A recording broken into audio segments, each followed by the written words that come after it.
Fala pessoal, sejam bem-vindos a mais um episódio de Nagunda Podcast. Nagunda Podcast é um podcast emergente, de baixo custo, que visa trazer pessoas de boa vontade e atitude, pessoas que estão colaborando ativamente para uma cidade mais inteligente e políticas públicas mais inteligentes. Aqui nesse programa, nós vamos trazer várias pessoas, cada um com a sua posição, mas que trabalham de forma voluntária em busca de uma futura geração mais saudável, de uma sociedade que suporte as futuras gerações. Hoje aqui comigo está Mariana Salles. Bem-vinda, Mariana. Sempre naquela paciência, ajudando a gente aqui a conduzir os trabalhos. E hoje, nesse episódio, nós vamos entrevistar com um jovem que luta pelos seus ideais. Um jovem que hoje é porta-voz e coordenador do Movimento Brasil Livre, em Santa Catarina. Veio lá de Joinville para bater um papo com a gente e colocar um pouco dessa visão de mundo, do papel que ele tem hoje na sociedade. Bem-vindo, Matheus Batista, tudo bem? Tudo ótimo, cara. Eu agradeço demais aí chamar o podcast e é isso, cara. Vamos dar aí. Pô, que legal que você veio, Eu te acompanho na rede, né? Você é bastante ativo ali no Instagram. Agora eu tô começando no YouTube também, começando a fazer umas lives, uns negócios assim. Meio que, não sei se você conhece o Ian Neves. Ian Neves é um comunista aí que tá famoso no... Tem dois comunistas, aliás, que estão famosos, que eles fazem um formato de vídeo que é basicamente o React. Certo. E aí eles oferecem, só que eles oferecem um conteúdo um pouco mais denso, assim. Não só aquela zoação. E aí eu tô tentando fazer o mesmo formato. E aí vamos ver se vai dar certo, né? Não sei. Entendi. E a intenção desse React é pegar assuntos, pessoas? Eu vejo, assim, por exemplo, alguém interessante foi... Por exemplo, nessa quinta agora, eu vou fazer um React com o professor Ricardo Almeida, que é digamos assim, o intelectual do MBL, e um economista que é ligado ao MBL também, que faz parte do clube MBL, que é o Gabriel Matos. E a gente vai reagir a um podcast do Elias Jabbour, do André Roncaglia e do Gustavo Gaiofato, que são uma galera aí que é ligado a economia, história, ciência política, etc., que são de esquerda, né? E a gente vai reagir e tentar... Eles estão estourando, assim, nas redes sociais. Entendi. E a gente vai tentar oferecer ali um contraponto. Um contraponto decente, né? Que é raro na rede social. A rede social, a gente brinca aqui, a gente tem até um quadro mais pra frente que ele é bastante sarcástico e a gente fala, ó, o cancelamento. Então a internet hoje ela tem muito disso, né? Você tá lá exposto. Até foi uma das coisas que eu pensei, pô, será que eu vou pra internet? Será que eu tenho maturidade pra aguentar a geração? Talvez a sua geração, eu tenho acho que o dobro da sua idade hoje. E essa geração nova que vem com essa cultura do cancelamento, né? Por ideais. De repente, uma pequena atitude que você toma, você é cancelado pra sempre, né? E isso, tipo, às vezes não é só um cancelamentozinho assim de internet, às vezes é um negócio... Por exemplo, a gente tem o caso do Arthur, né, no MBL, que ele foi cassado por ser cancelado. Porque, assim, se você acha que o Arthur foi cassado por causa do áudio que ele mandou, que, ok, foi extremamente escroto, enfim... mas você acha que ele foi cassado por isso, você não tá vendo a realidade direito. Tá? Não foi, né? Então, vidas são destruídas por causa disso mesmo, assim. Não é só, teu nome vai lá pro Trending Topics do Twitter ou algo do gênero. Não, tem gente que, cara... É massacrada mesmo. É difícil. Pessoal, fica com calma, a gente veio aqui para bater papo. Todo mundo aqui vem bater papo. E deixa eu te fazer uma pergunta. O que é o MBL?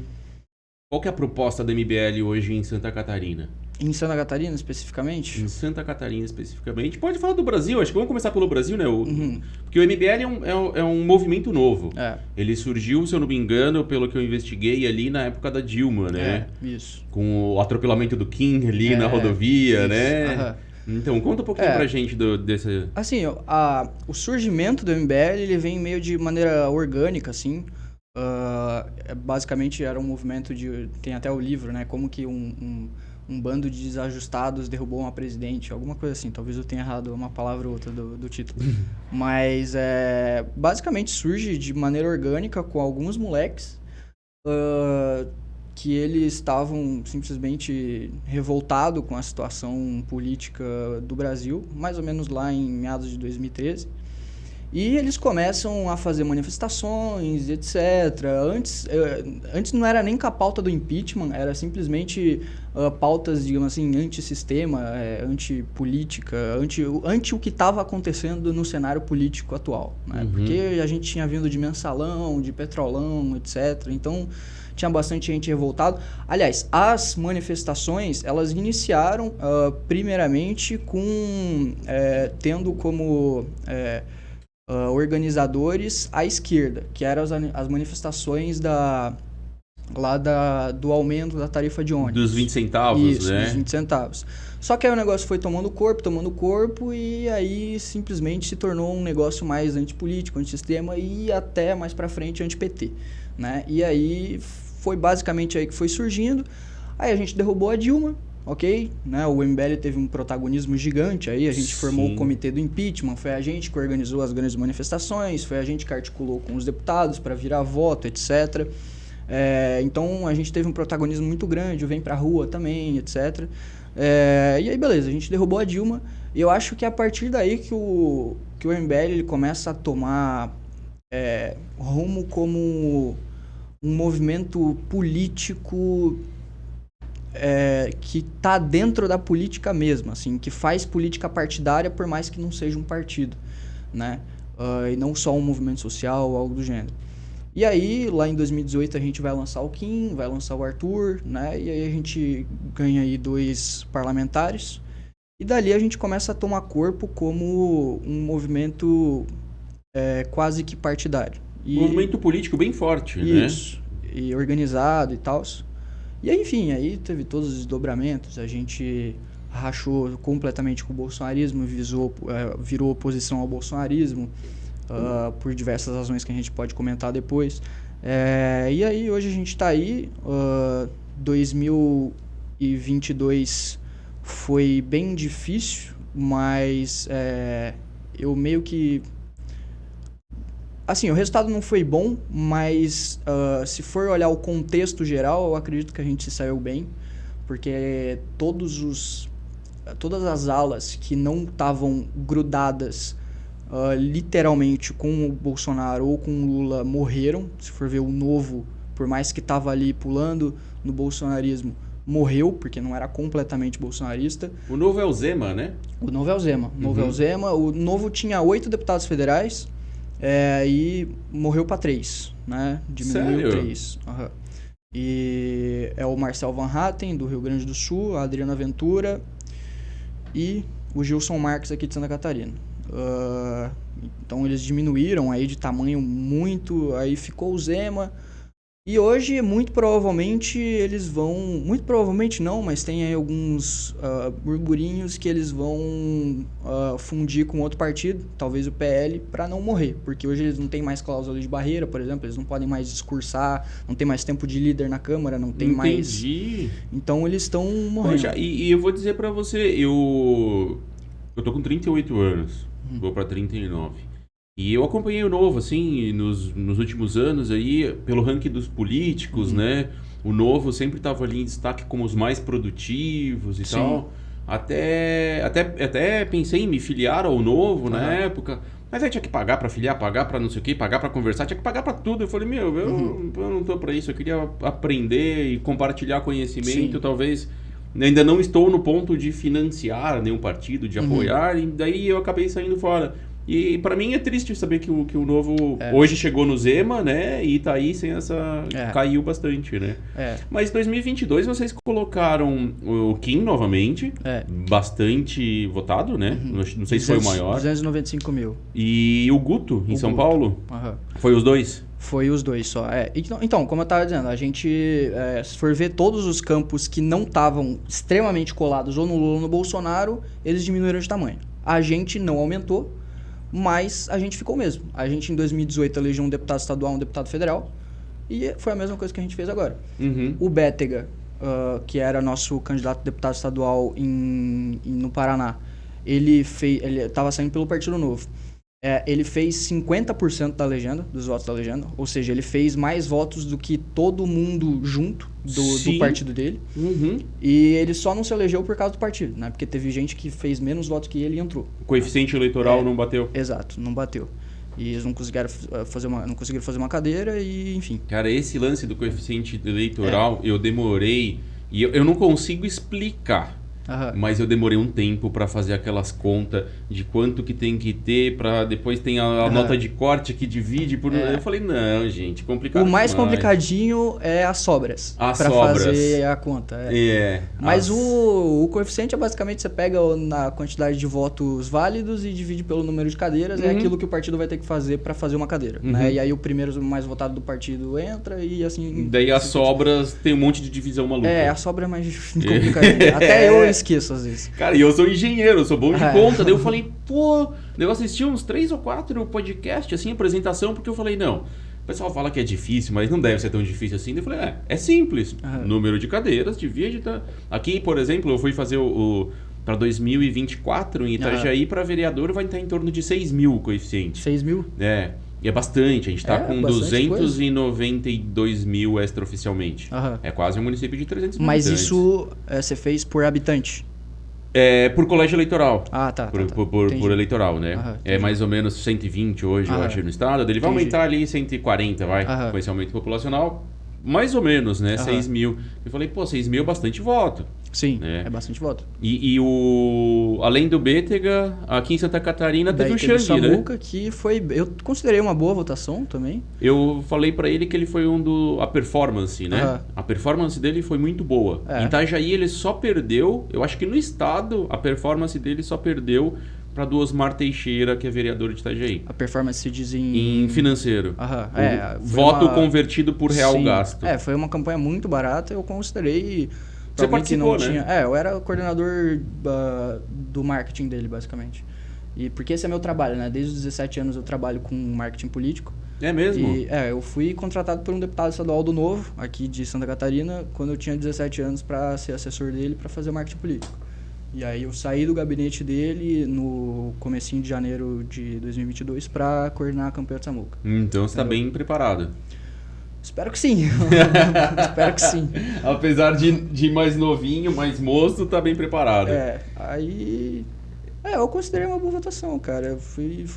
O Samuca é meu amigo, né? O Samuca é meu amigo e eu falei pra ele, cara, você gastou acho que 17, 18 mil reais e você fez acho que 9, 10 mil votos, né? Quase 10, fez 9.600. Teve pessoas de Itajaí, vereadores de Itajaí, que estão como vereança aqui em Itajaí, que gastaram R$1 milhão para fazer 20 mil votos, 15 mil votos. É um absurdo. Isso eu fiz um cálculo, depois eu até te passo por curiosidade, de todos os políticos de Itajaí, quanto que eles gastaram e quantos votos eles fizeram. E aí para sair um indicador. O Xang, se eu não me engano, deu R$1,20 para cada voto que ele gastou. Teve gente que deu R$47 para cada voto. É absurdo, velho. E o Osmar Teixeira, que eu citei sobre a performance dele, ele fez acho que 27 mil votos como deputado. Era para estadual ele? Eu acho que era estadual. Acho que era estadual, sim. E aí, desses 27 mil votos, ele gastou acho que 13 mil e 22 mil foram em Itajaí. Dos 27 que ele fez. Então, ele é um apresentador de TV, vereador, um rapaz novo. Ele tem 24 anos, se eu não me engano. Ele não é o filho do prefeito, não, né? Não. Mas o filho do prefeito, ele se candidatou também. O Thiago Morastoni. Isso. Os Morastones, eles são tradicionais da política e eu não concordo com a gestão deles. Acho que eles têm... falar bem mal. O Volney Morastoni, ele já foi decretada a prisão dele. Assim, o processo dele foi bem parecido com o do Lula. Depois de decretada a prisão, o processo foi julgado erros de processo. Teve erros de processo, foi anulado e ele entrou com um pedido para o juiz pedir desculpa oficialmente para ele ainda. Sabe? Então, e teve gravação dele negociando no porto, taranã. O Thiago, ele veio também, mas ele não... Eu acho que ele não tem muita vocação pra política, sabe?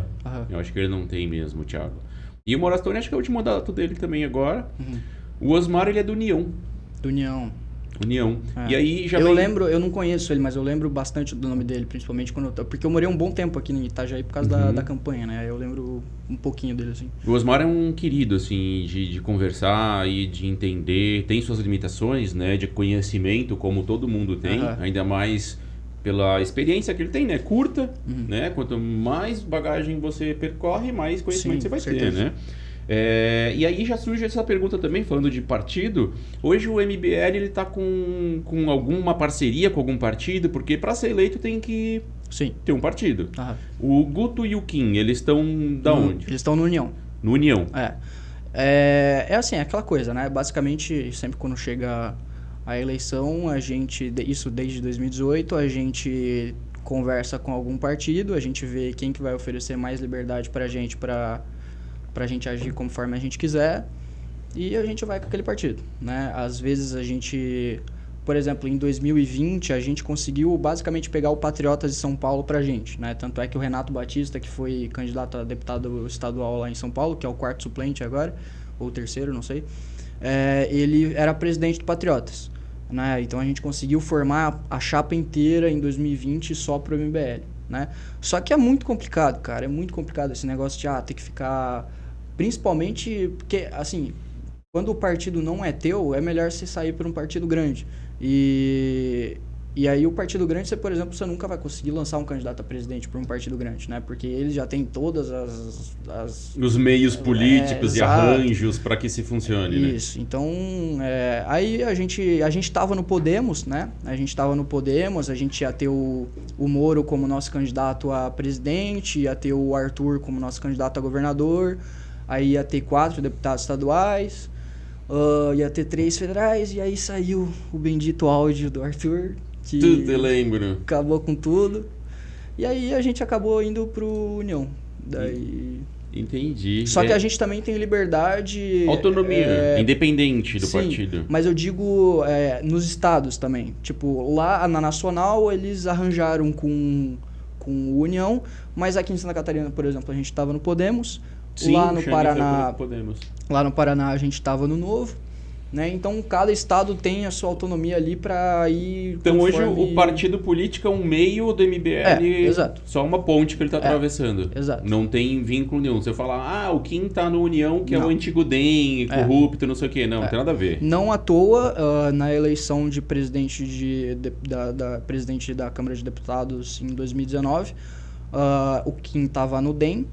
O candidato do DEM era o Rodrigo Maia e o Kim apoiou o Marcel Van Hatten, porque ele tinha autonomia total para agir conforme ele quisesse. Sempre teve, né? Então, não tem essa ligação, assim, não tem nenhuma. O partido do Kim, o partido do Guto, o partido de todo mundo é MBL. Por mais que, por enquanto, não seja um partido, mas é MBL. Eu acompanho muito, assim, eu conversei, você vai ver quando a gente lançar, né, é gravado, pessoal, a gente tá aqui hoje, dia 6 do 2? Eu não faço ideia de que dia hoje é dia 7 do 2, então vai sair daqui um mês, né, a gente tá gravando esses iniciais, é um teste do nosso querido podcast do Nagunda. E eu acompanho o MBL já faz um tempo, né? E aqui veio o pessoal, por exemplo, o Alex do PSOL, a Ana Carolina do PSDB, a Aline Aranha, que ela é do DEM, se eu não me engano, né? Ou do PDT, alguma coisa do tipo.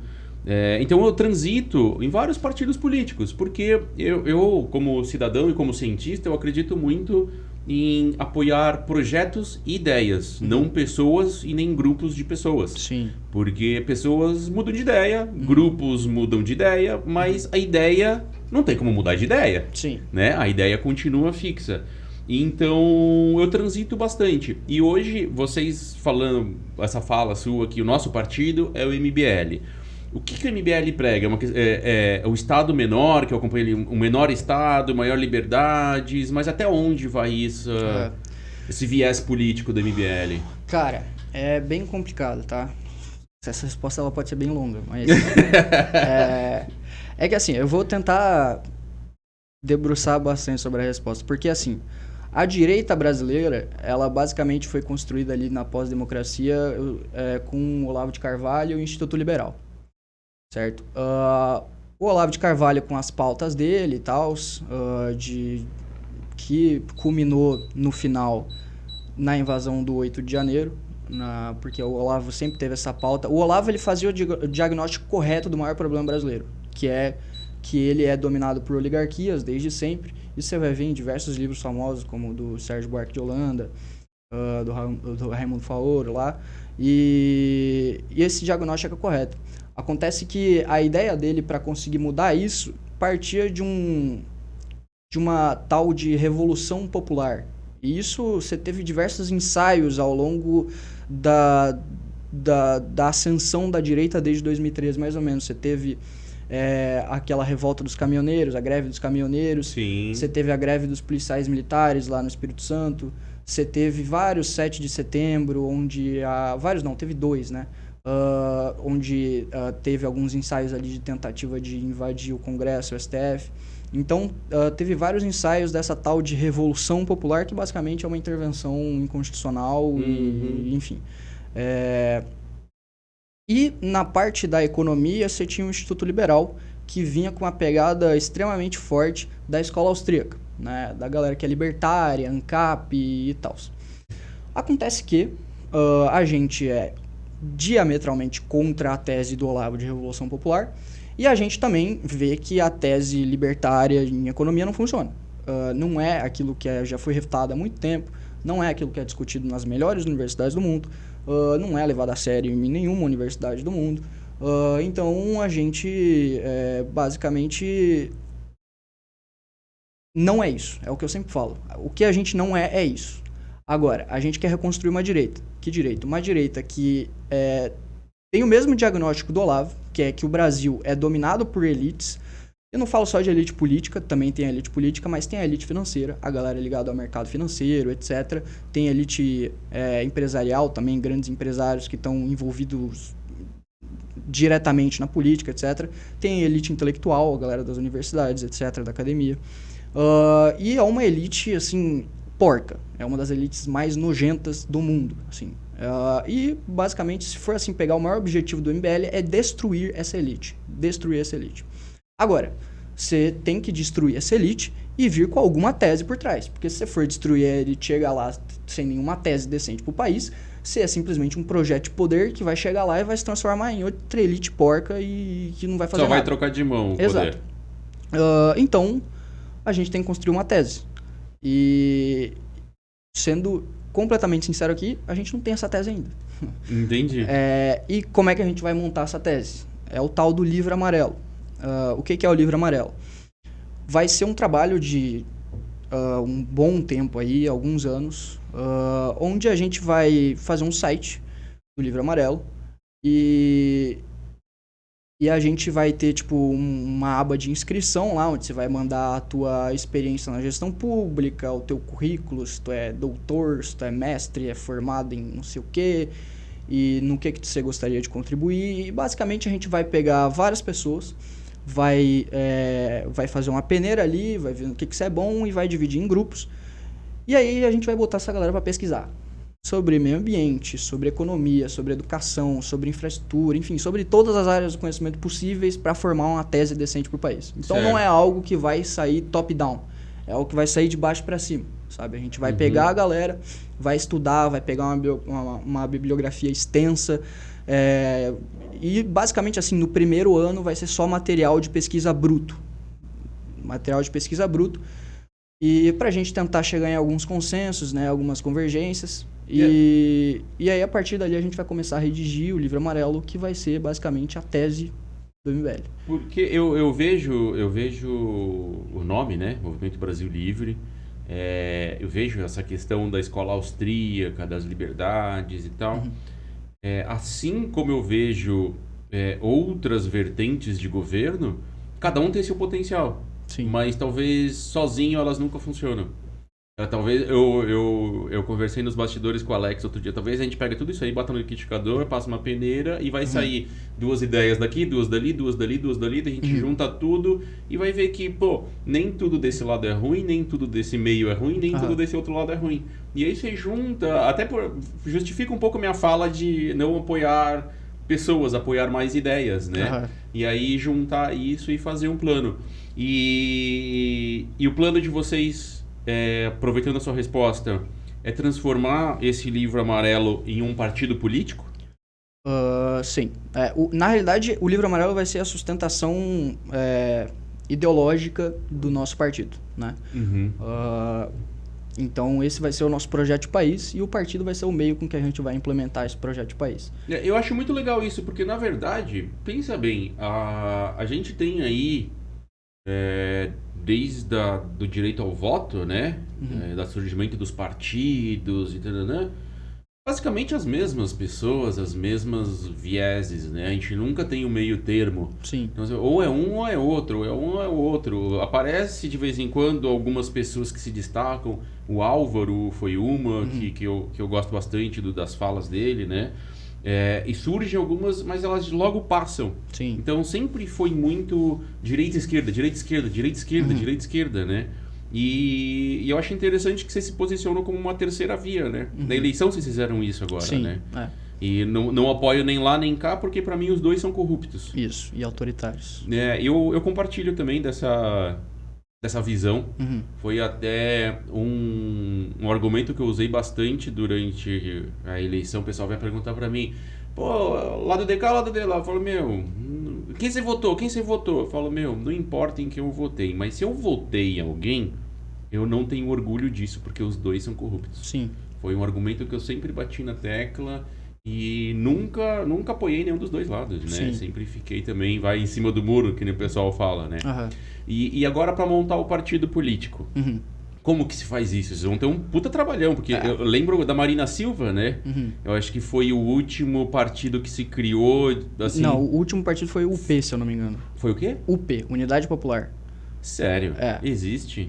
Não sabia. É um partido minúsculo que não tem nem fundo partidário, é um partido comunistaço, assim, aquele ortodoxo mesmo. E foi o último que surgiu antes da legislação nova.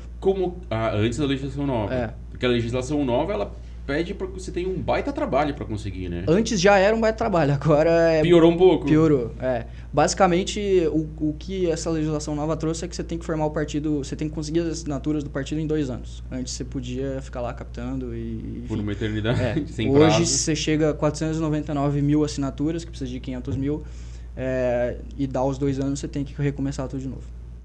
Você tem que ter 500 mil assinaturas...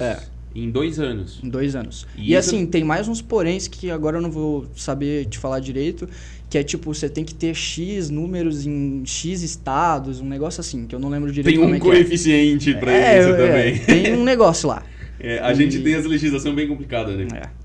E assim, só que tem um negócio que saiu agora que vai facilitar muito o nosso trabalho, que é o seguinte, antes... para se captar, e isso saiu uma notícia que a gente conseguiu agora há pouco, que o Kim ligou para a secretaria técnica lá do Tribunal Superior Eleitoral, e porque ninguém sabia, ninguém sabia. Nerd lá de dentro, exato, né? Ninguém, era um técnico assim, e o técnico teve que pesquisar e não sei o quê, porque ninguém sabia, é incrível, né? Essa é a legislação brasileira, para ter uma ideia.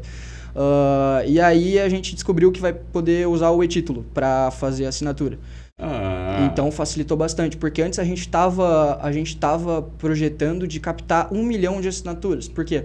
Às vezes tem um monte de assinatura que não dá certo. Tipo, a pessoa vai lá, assina e às vezes ela já é filiada a algum partido, ou a assinatura dela não correspondeu ali no cartório, alguma coisa assim, enfim, vários problemas. Então a gente tava buscando 1 milhão de assinaturas ao invés de 500 mil. Só que agora no e-título não tem como dar errado, né? Se não me engano é um QR Code ali, e aí não tem como dar errado. Então é 500 mil e fechou. E também é muito mais fácil, né? Você tem o e-título ali no celular, ao invés de ter com... o título eleitoral. Sim, se a gente pegar, por exemplo, os grandes porta-voz do movimento de vocês, que é o Kim, o Arthur, o Renato ali, Eles têm muito mais que isso de seguidores na internet, né? É. Então talvez seja, não é uma missão impossível, né? Não, eu acredito que agora, principalmente com essa notícia aí, teremos um partido. Tenho quase certeza, assim. Não, eu tenho certeza. total apoio aí. Eu acredito que tá faltando a terceira via, né? Um viés diferente que mastigue um pouquinho das ideias boas de cada. E essa jornada começa agora, né? Daqui a pouco. Assim que... Porque... Assim que passar o carnaval. É uma boa, exatamente. Para 2024 não vai dar para ter partido. Mas para 2026 teremos, né? Que vamos lançar aí Danilo Gentili à presidência, né? Nem me fala como é que da onde surgiu. Cara, só antes, eu posso pegar mais um Claro, do café, porque eu cansa tô pra gente aqui, ó. Tem uma aguinha aqui também. Eu dormi ó. muito pouco hoje, eu tô... Hoje a gente não tem pão de queijo. Não, pô, é só um Hoje cafezinho. tava muito quente pra ligar o forno. Só Né? um A gente cafezinho, não fez já pão tá de ótimo. queijo, não. Tem uma aguinha gelada também. A Má tá sempre aqui nos dando um pouquinho de conforto, né, Má? Deixa eu deixar aqui, será? Não sei Não, se vai atrapalhar a câmera. Não, a gente tira, coloca ali. Beleza. Qualquer coisa, só estica o braço que a gente alcança aqui. Beleza. Sou fã do Danilo Gentili. Aham. Sou fã do Danilo Gentili. Talvez desde a época do CQC. Não sei se você conheceu ele nessa época. Eu não cheguei a ver muito, mas... Quantos anos você tá? Você tá com Tenho 20. 20 anos, né? 20 anos. O CQC veio em Itajaí com o Oscar Filho. A gente chamou o CQC na Praia Brava. 2013. Você tinha 10 anos de idade. Há 10 anos atrás veio o Oscar aqui, era o Bellini, o prefeito. Foi o pessoal... Não foi nem as ONGs que chamaram, não foi as associações... por uma questão de... A mesma questão que a gente tem aí desde 2000, que é a urbanização, política urbana não sendo obedecida na cidade, diversos escândalos de corrupção. Se a gente pegar lá 2009, tinha o Pavão como governador, que fez um monte de cagada, licença ambiental vendida, então foi um monte de gente presa 2009, 10, 11, e foi... Até foi um dos motivos a gente trazer o professor Wagner, que já passou aqui na escala temporal, onde ele fala que ele chegou bem nessa época e hoje está mais moralizado o órgão ambiental, né? Então, daí né, nessa época o CQC veio com o Oscar para tentar garantir uma área de proteção ambiental que a gente tem aqui, que é o Parque do Morcego, que é uma área que ela pega toda a morraria aqui próximo, depois a gente pode até ir lá. É uma área de importância ecológica e tem a sua importância turística para a saúde, qualidade e bem-estar da sociedade, para passeios, uma área de lazer, enfim, uma área de proteção ambiental. E foi assinado o compromisso na época e tal. E aí, nessa época, eu acompanhava bastante o Danilo Gentili. Depois daquilo lá, eu fui seguindo ele onde ele estava. Mas você acha que ele tem substância para ser um presidente? Olha... Cara de pau ele tem. Você diz capacidade, né? Tipo... cara, eu acho que sim. Ele não é um intelectual, não é o FHC, por exemplo, não é nada demais. E ele mesmo, quando a gente anunciou no Congresso ano passado, ele mesmo falou. Só que assim, ele tá disposto a aprender. Ele até brincou que são 4 anos de preparação, é como se fosse uma faculdade para ser presidente, até quando ele chegar no cargo. E sim, ele não é um intelectual, ele provavelmente entende muito pouco de gestão pública, de economia, etc. Só que assim, ele é um cara que ele conhece o Kim antes do MBL existir, ele é um cara que sempre esteve alinhado, é um cara que sempre demonstrou, acima de tudo, coragem para tomar os posicionamentos que muitas vezes ia fazer com que ele perdesse muita influência. Coerência também coerência, eu vejo nele. Exatamente. Coerência eu acho muito forte, Exatamente. Uma qualidade muito boa dele. E para ser coerente você tem que ter coragem. E coragem de perder a influência, por exemplo. Porque o MBL, quando a gente rachou com o bolsonarismo, cara, a gente perdeu centenas de milhares de seguidores. Com certeza. O Arthur, ele chegou a perder 100 mil inscritos, se eu não me engano, em um dia. Caraca. 100 mil inscritos. Então, tipo...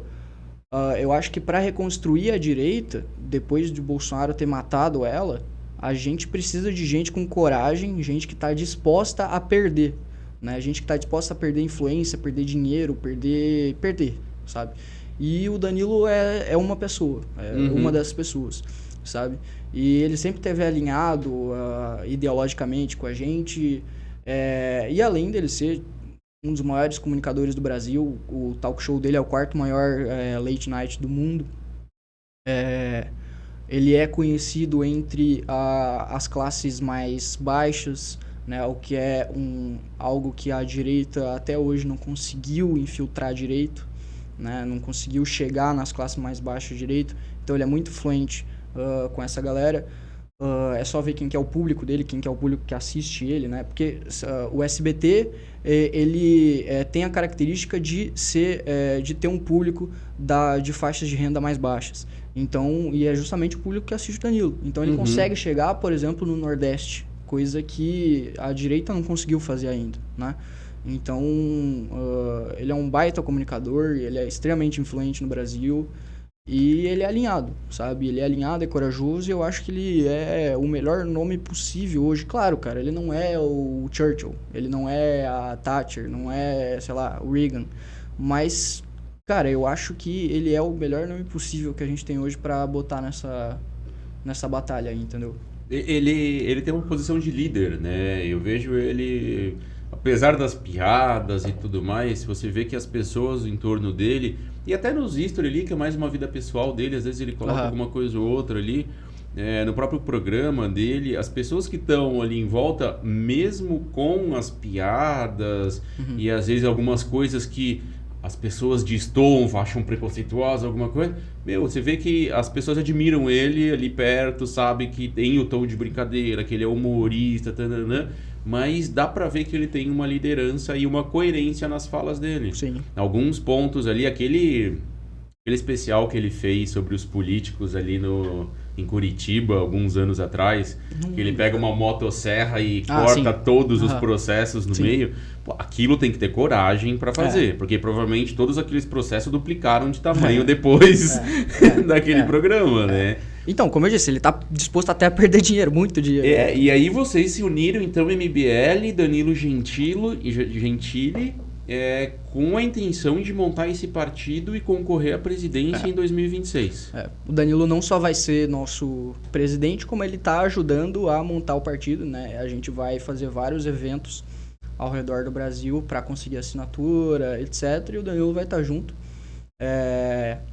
Inclusive, a gente vai fazer o congresso agora, que talvez ele esteja, não posso, não tenho certeza ainda, mas que vai ser dia 26 de março e não vai ter saído ainda, né?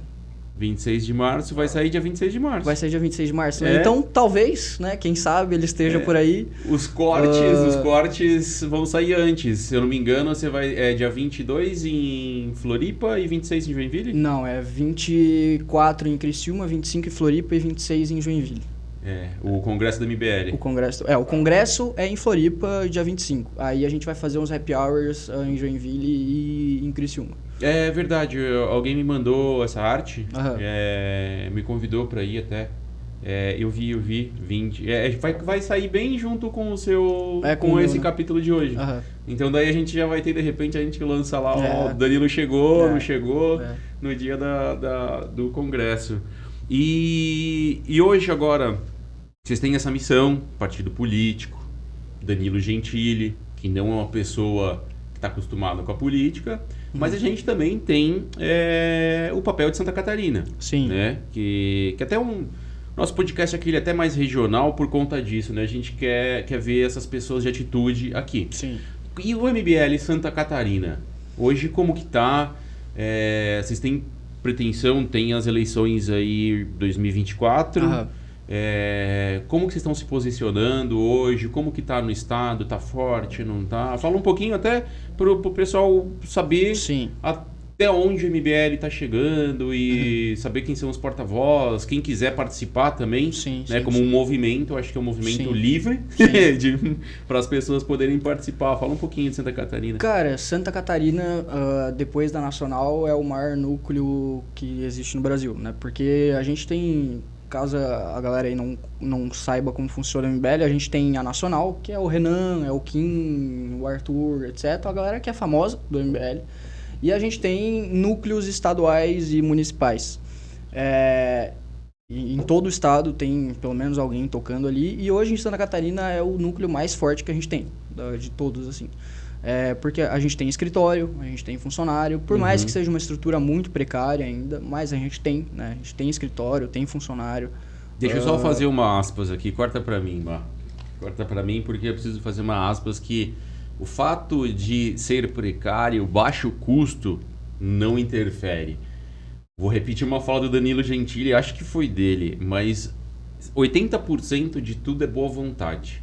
Os outros 20% a gente acerta no caminho. Então, se tiver boa vontade, vai funcionando devagar. Sim. É melhor ter uma pessoa de boa vontade do que conhecimento ou dinheiro. Sim. Então, eu sou um exemplo disso hoje, no Agunda, acho que é um exemplo. Sempre ressalto, projeto emergente, de baixo custo, Sim. num quarto no fundo de casa, que eu abro para pessoas. As pessoas que vão vir aqui não vão ser pessoas que eu considero de má fé ou pessoas corruptas ou nada. Tô abrindo a minha casa para as pessoas virem aqui.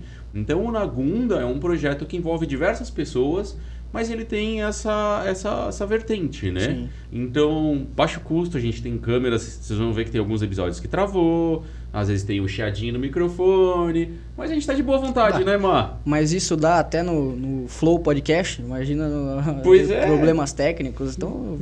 Pois mas continuando, a sede lá, eu acho que é o Alisson que tá na sede, isso, né? A gente tem o Alisson ali, que a gente sempre gosta de fazer os paralelos com a Nacional, né? A gente tem o Carratu lá na Nacional, que só quem é de dentro do movimento mesmo conhece. Que o Alisson é basicamente o nosso Carratu aqui de Santa Catarina. E aí a gente tem o nosso memeiro também, que é o cara que faz as artes, faz algumas edições de vídeo, etc. Ele faz as minhas thumbnails, ele e mais uma pessoa que faz as minhas thumbnails lá no YouTube. E, enfim. E aí a gente tá começando...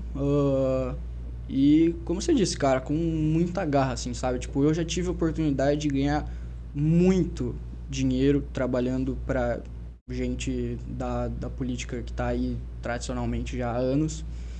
Não fui.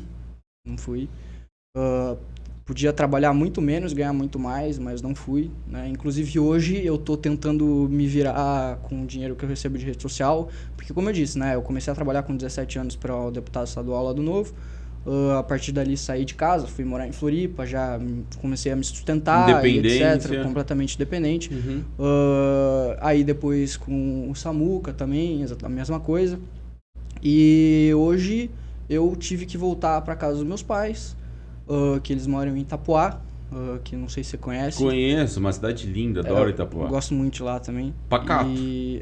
E... Tem o quê? 40 mil habitantes ali hoje? Menos, tem uns 20 a 30 mil, assim. Mas, assim, na temporada é loucura lá. Tipo, uma das cidades que mais enche em Santa Catarina inteira. É uma praia muito comprida, né? É comprida. É a maior extensão territorial, se não me engano, de praia de Santa Catarina. E, assim, no ano novo chega a dar 500 mil pessoas na praia, assim. Bastante. Eu acredito. O porto de Itapoá, depois de surgir o porto, eu acho que deve ter cerca de 10 anos aí que o porto começou eu acho que é por aí. A dar um up ali. Ele tem um calado bom, né? A profundidade do rio é boa para... Se eu não me engano, é o único porto do Brasil que o maior navio do mundo consegue atracar. Sem drenagem constante. Eu acho que não tem a dragagem constante ali do fundo, ele é natural, né? Tipo, É bem interessante mesmo. E aí eu voltei pra lá pra tentar me virar na rede social, com o dinheiro lá que a rede social me dá. Eu tô conseguindo tirar um negocinho já, mas assim, nada... Então assim, é aquela coisa. Uma batalha de cada vez. E... Como eu tava dizendo, assim, é muita gente que tá... Eu tô tranquilo também. É muita gente que abdicou de tempo com a família, de lazer, de dinheiro para fazer o MBLSC dar certo. E é por isso hoje que a gente é o melhor núcleo do Brasil, né? Tanto que tem tipo um concurso nos congressos nacionais, a gente ganhou o concurso desse ano, do ano passado, aliás. E aí o o prêmio, o troféu era um berrante. Né? Um berrante? Pra tocar boiada? Exatamente.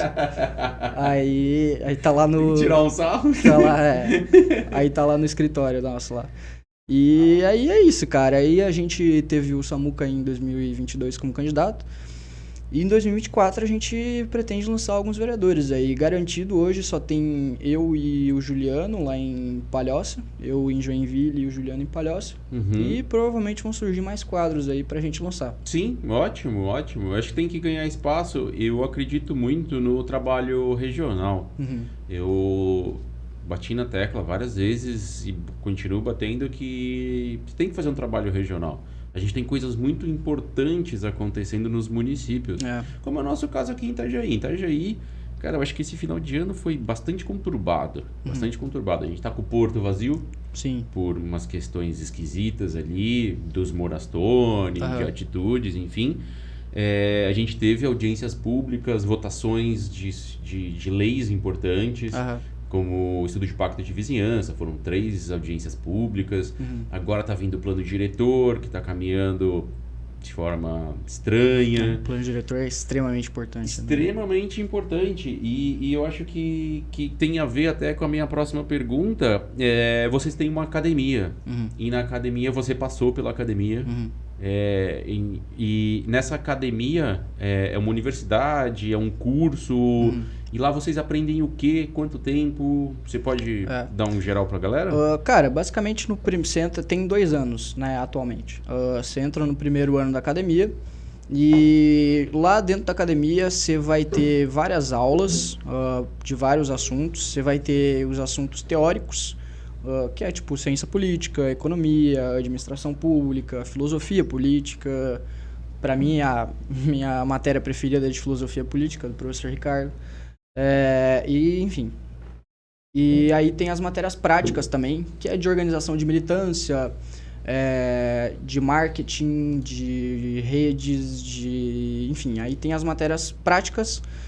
E além das aulas, você tem provas também, que eu não lembro qual que é a frequência das provas, mas você tem algumas provas durante esse primeiro ano.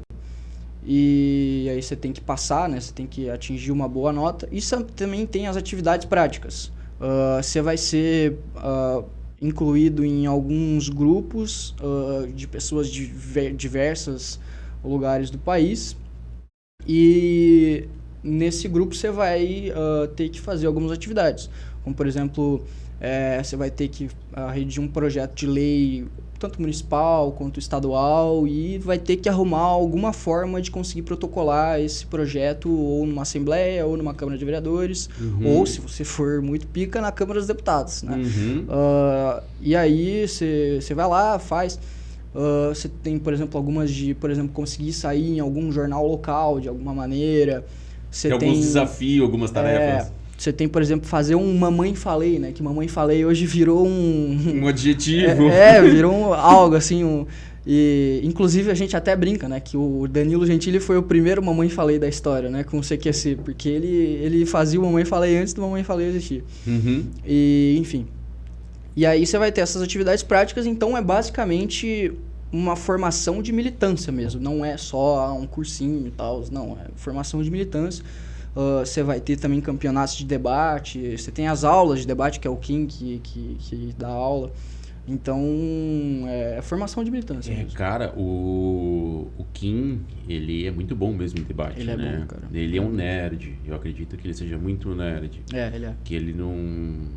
Pelo conteúdo dele, assim, a gente tem uma similaridade. Ele gosta bastante das políticas ambientais e de urbanização, né? Acho que um dos focos dele é meio ambiente e urbanização. Ele chegou a ser relator do licenciamento ambiental, né? Mas aí o Lira tirou ele depois que ele fez aquele discurso na Câmara. E é uma área que eu domino também, que eu tenho minha faculdade, enfim. Você é formado em quê? Eu sou formado em engenharia ambiental. Aí eu tenho uma pós-graduação em direito ambiental e um mestrado em ciências e tecnologia. Ambiental também, na área de meio ambiente. E hoje eu estou como diretor de urbanismo da associação aqui do bairro. Aham. E a gente faz um trabalho nessa parte de licenciamento, de Sim. política urbana, porque já aproveitando, né, o tema do Nagunda é cidades, ciências e políticas. Uhum. A gente tem aí uma grande interferência de políticos ruins nos planos, nas políticas públicas municipais. Sim.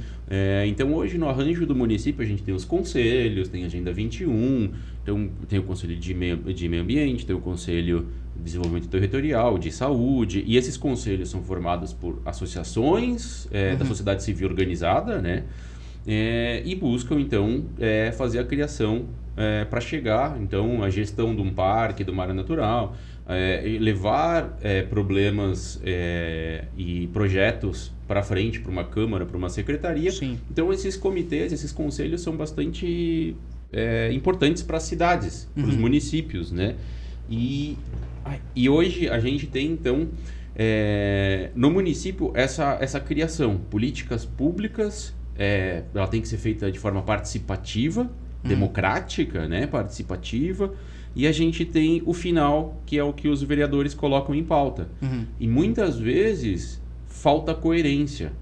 Então, por exemplo, em Itajaí, a gente tem uma vereadora que se intitula Protetora do Meio Ambiente e denunciou, por exemplo, o Conselho de Urbanização da cidade. Sim. Mas, ao mesmo tempo, ela nunca visitou o conselho. A gente tem um vereador veterinário da causa animal que coloca uma legislação para liberar fogos de artifício em caráter de urgência. Então falta coerência nisso, né? Sim. Então eu acredito que assim, na gestão municipal é muito importante para a criação de núcleos.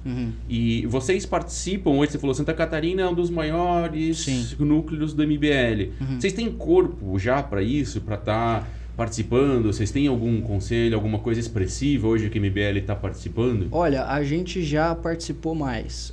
Porque assim, é como eu tava falando. A situação financeira envolve bastante, a dedicação. Eu sei, por exemplo, só te cortando, eu trabalho das 8 às 5 da tarde. Sim. E aí a gente grava no horário vago. Porque a gente tem um trabalho. Então eu imagino que a mesma coisa, criar políticas públicas para pessoas da sociedade civil comuns é difícil. Até discuti isso hoje de manhã. O Ministério Público ligou ontem para convidar para uma reunião hoje às 10 horas da manhã. Para o Ministério Público e para os seus afiliados é trabalho.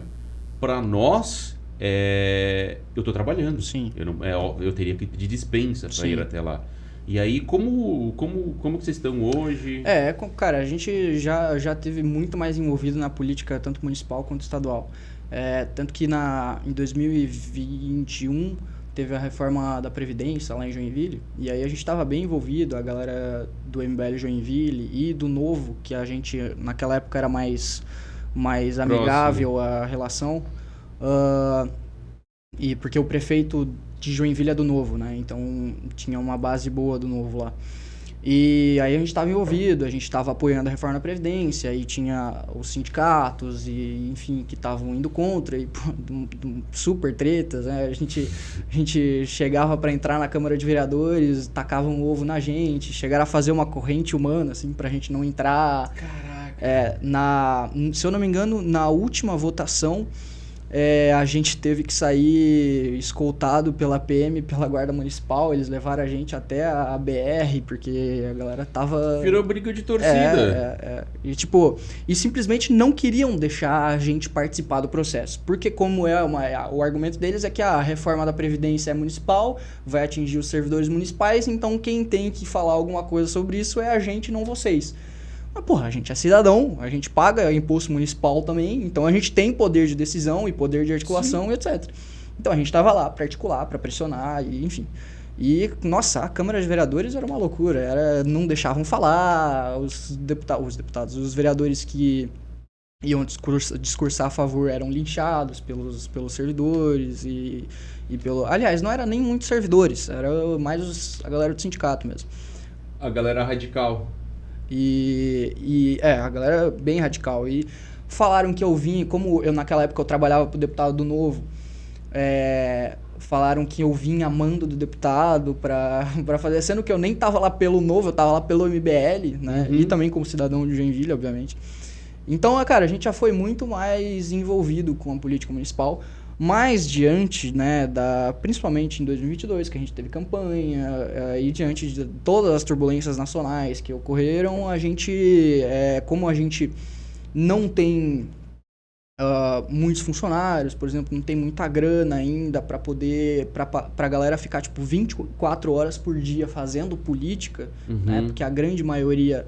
A gente tem hoje praticamente 3 pessoas no núcleo que ficam 24 horas /7 no MBL, que é eu, o Flávio, que é o memeiro, e o Alisson, que é o, digamos assim, o organizador ali, o coordenador ali.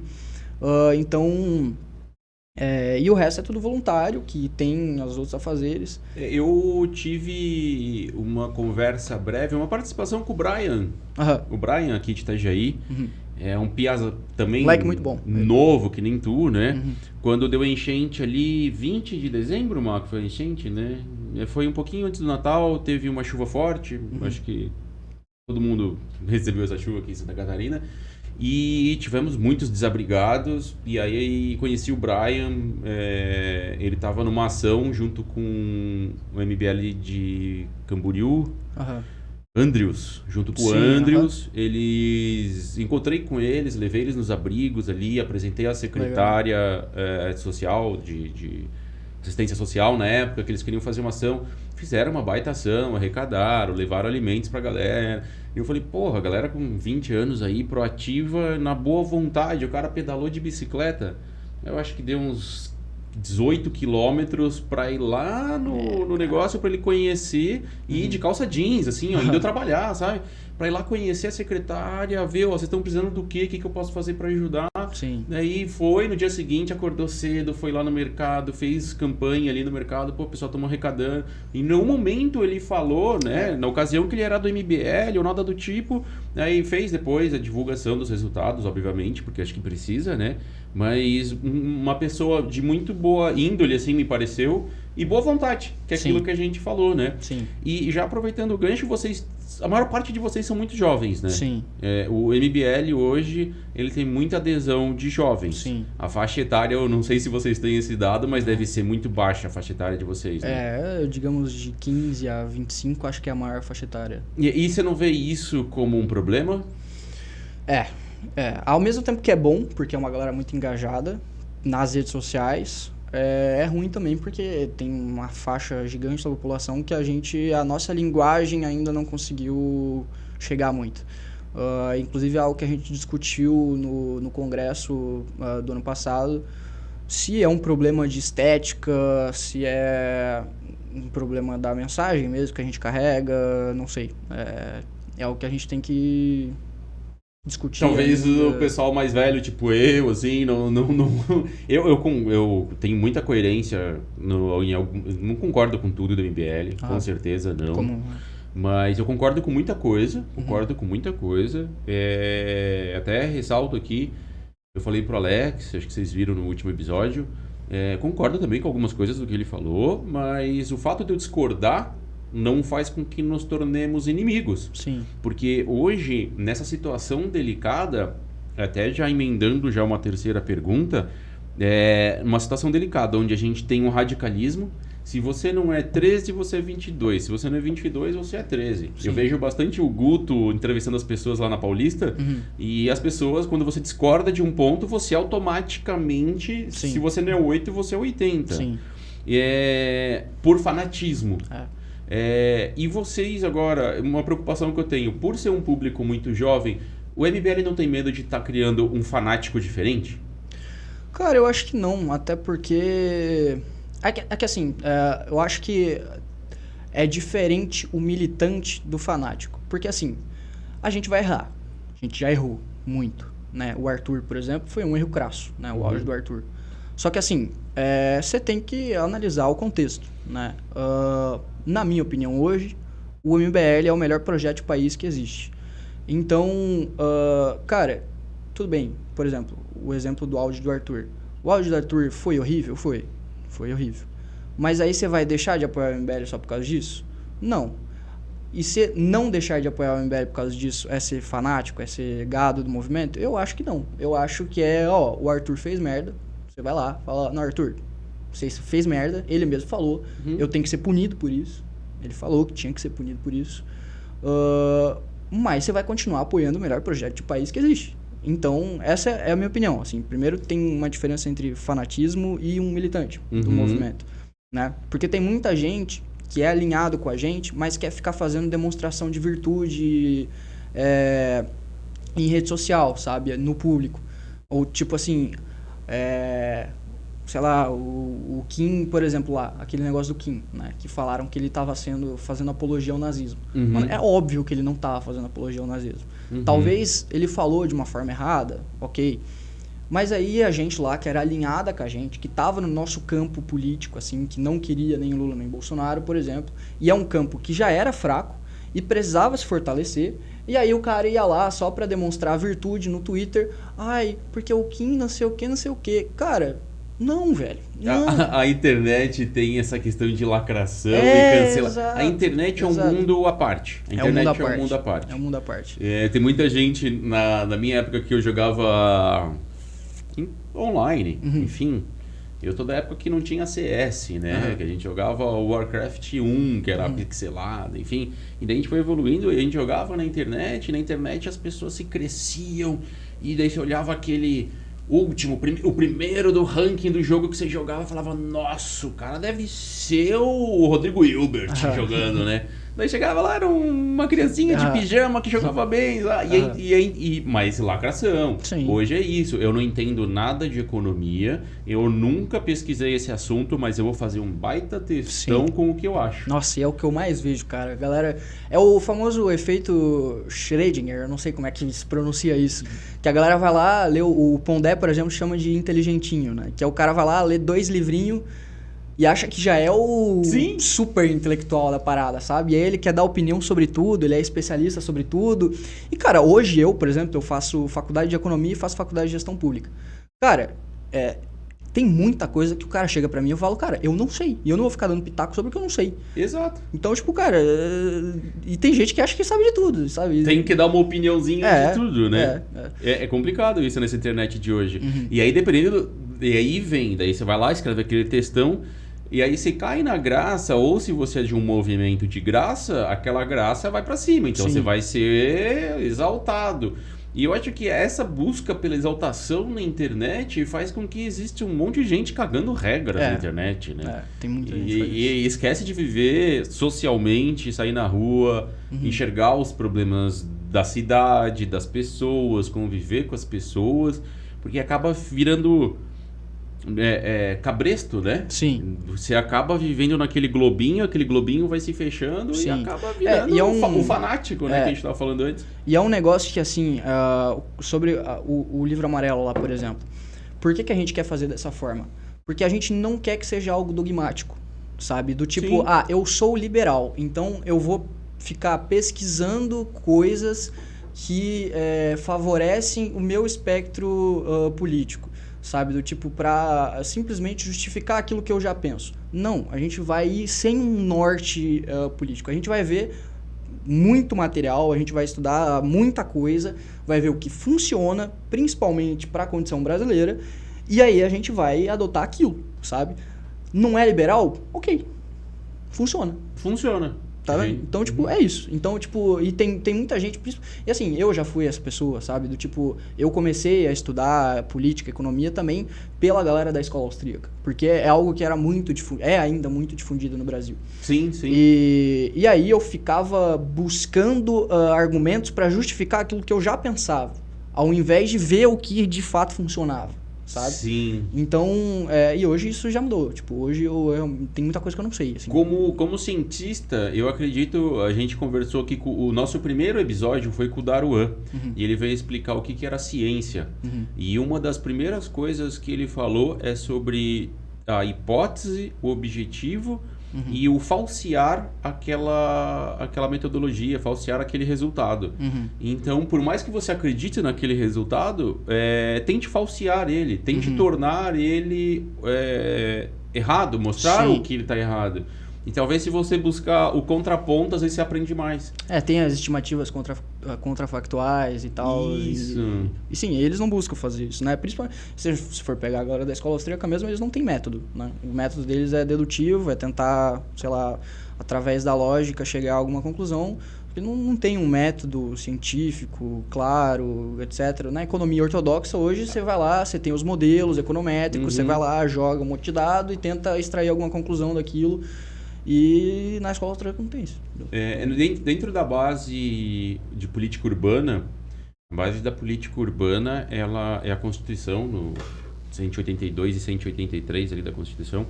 E ela é algo bem participativo, visão social, democrático, feito a 4 mãos ali. Tem todo esse envolvimento da comunidade para se criar a política urbana.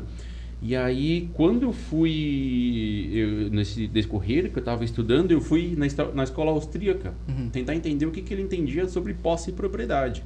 Eu vi algumas viagens, mas algumas coisas fazem sentido. E a escola austríaca, eu vi que tem alguns pontos bastante radicais, que eu acho que foi isso que você falou desse ANCAP, né? Que daí ele vai contra o modelo do MBL. Sim. Né? O MBL não é ANCAP, ele quer um Estado menor. Talvez não também. Isso é bem complexo do ponto de vista da economia, assim. Porque, tipo, um Estado menor onde, sabe? Tipo, cara, se você for na favela, não tem Estado, sabe?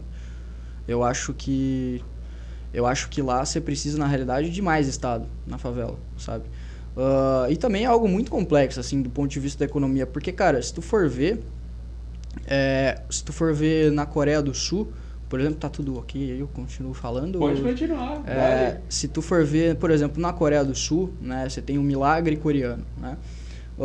A Coreia do Sul, ela não tem um estado de bem-estar social, né? Não tem uma saúde pública que abrange todo mundo, não tem uma educação pública que abrange todo mundo, não tem diferente dos nórdicos, por exemplo. Só que na Coreia do Sul, eles se desenvolveram com uma intervenção pesada do Estado. Por exemplo, lá em 1950 e alguma coisinha, entrou o general lá, ditador, que eu esqueci o nome agora, e ele estatizou todos os bancos.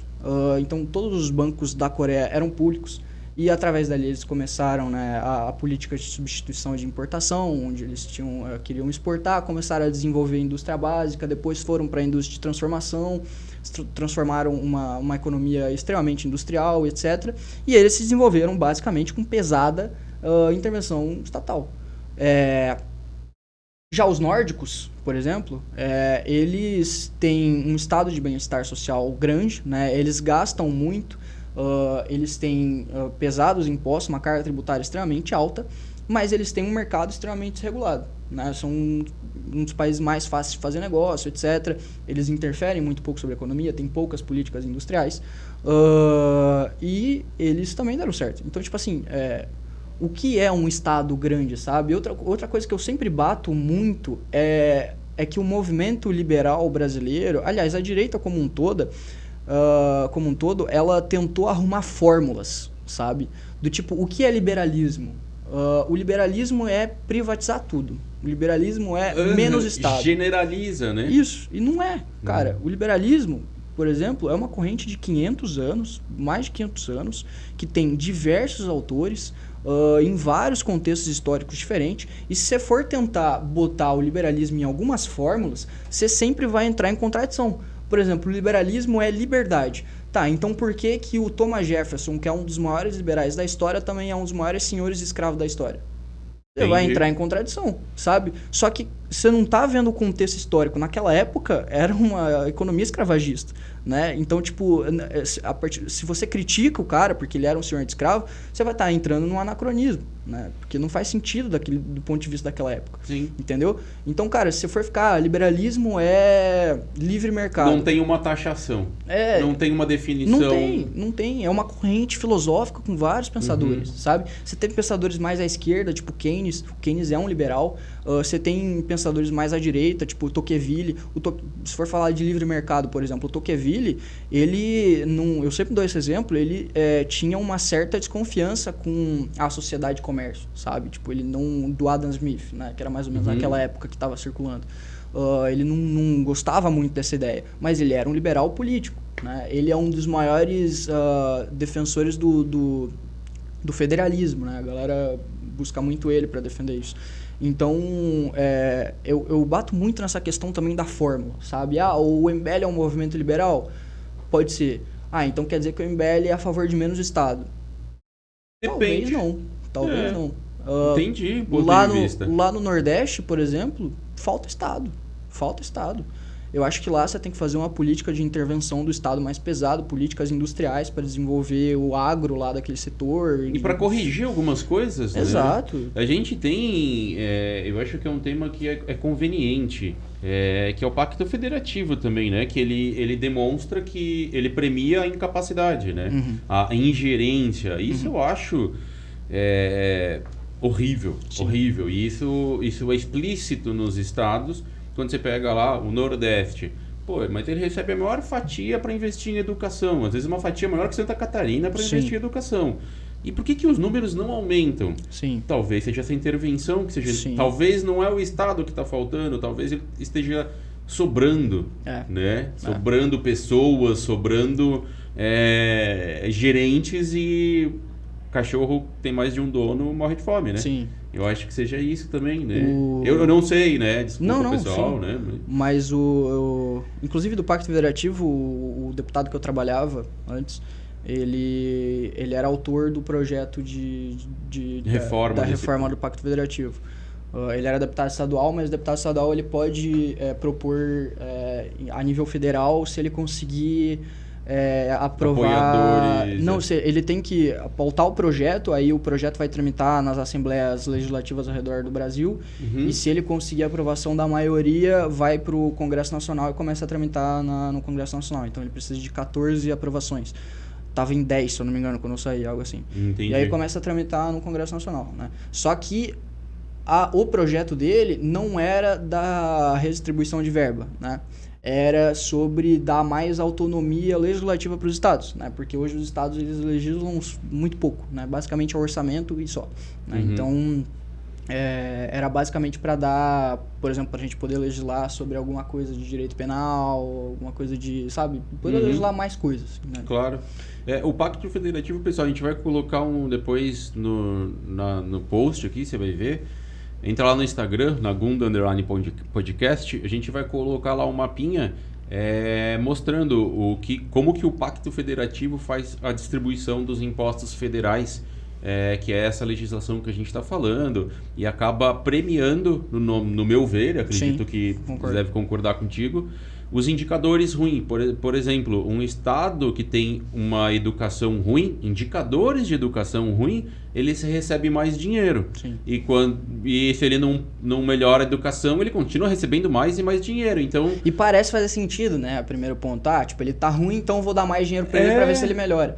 Mas na prática você causa um incentivo perverso para ele continuar ruim e ganhar mais dinheiro. E aí o dinheiro, enfim, a gente tem no Brasil diversos casos que ele acaba desaparecendo no meio do caminho e não chega na cadeira e na escola, né? E além da corrupção, o Brasil ele gasta muito mal o dinheiro dele.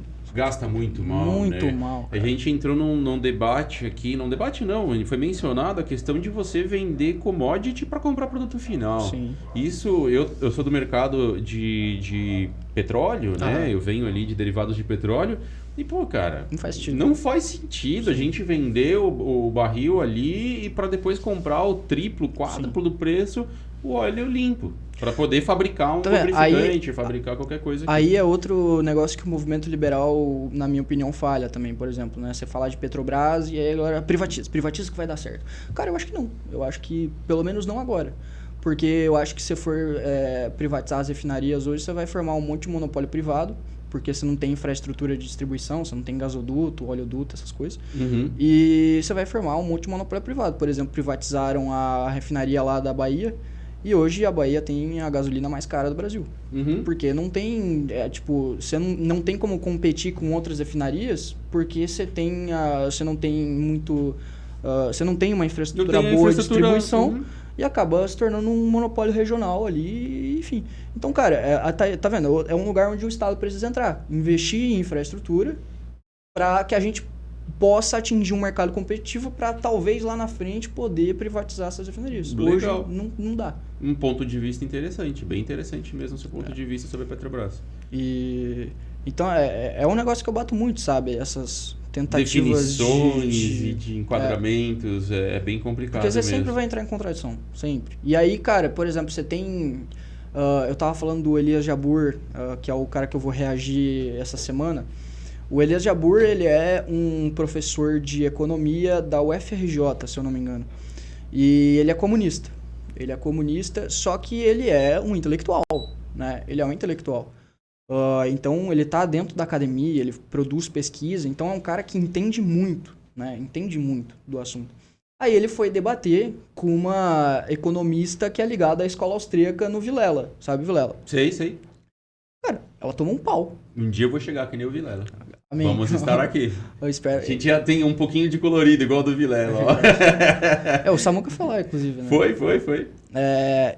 Enfim, e ela foi lá debater com ele e tomou um pau. Porque, sabe, eles ficam nessas tentativas de formular alguns padrões e daí chega pra debater com um cara que é um intelectual, que entende muito do assunto e se ferrou. O Rodrigo Constantino, por exemplo, foi debater com o Ciro Gomes. Eu reagi a esse debate sexta-feira passada, inclusive.